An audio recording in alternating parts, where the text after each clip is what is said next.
The ratchet is smoothly and each tooth is firm.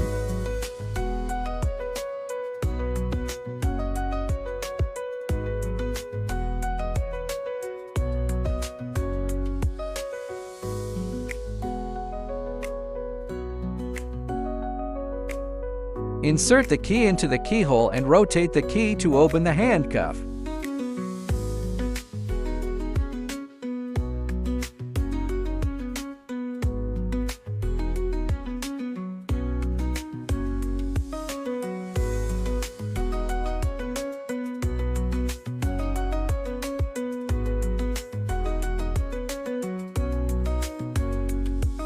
Push the switch to lock the handcuff.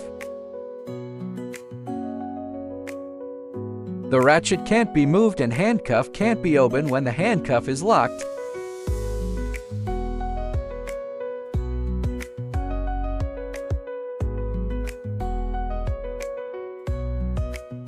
Insert the key into the keyhole and rotate to opposite direction to unlock the handcuff.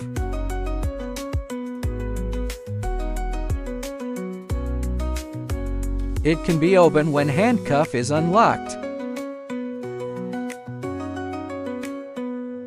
The other side of the handcuff used the same method to open, lock, and unlock.